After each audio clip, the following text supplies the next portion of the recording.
Ce qu'on sait comme ce que l'on ne sait pas. Justement, quel est aujourd'hui, vous êtes aux avant-postes véritablement de ce combat, de cette guerre. Vous êtes le directeur général de l'Agence régionale de santé d'Île-de-France, qui est l'une, sinon la région la plus touchée. Quelle est, votre plus grande crainte pour les prochains jours, les prochaines semaines ?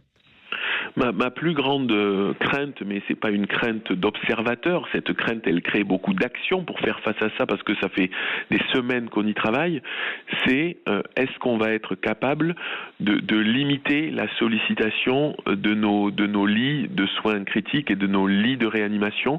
Est-ce qu'on va être capable d'aplatir un peu ce pic, c'était le schéma qu'avait montré le ministre il y a quelques jours à la télévision, parce que on le sait, il faut que le système de santé tienne pour prendre en charge les cas graves.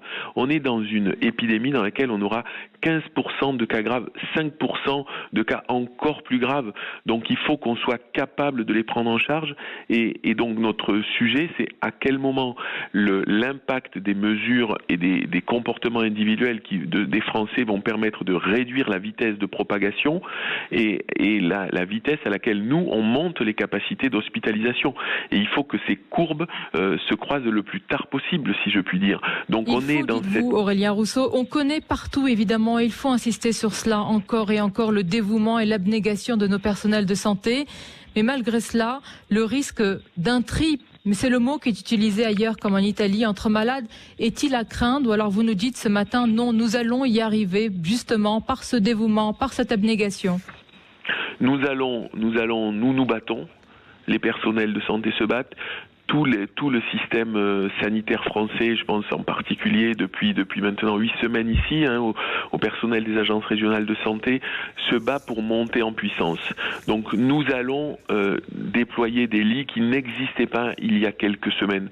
Nous avons mené cette première bataille, celle qui consiste à ralentir le virus, qui nous a permis de nous armer encore plus, qui nous a permis de passer le pic épidémique de la grippe.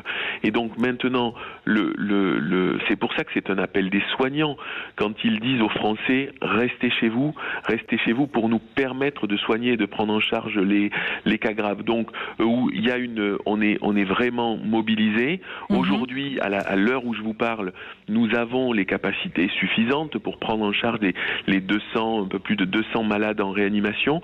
Mais encore une fois, la trajectoire, la cinétique, comme on dit, de l'épidémie, elle bouge d'un territoire à l'autre et elle est très dépendante des comportements individuels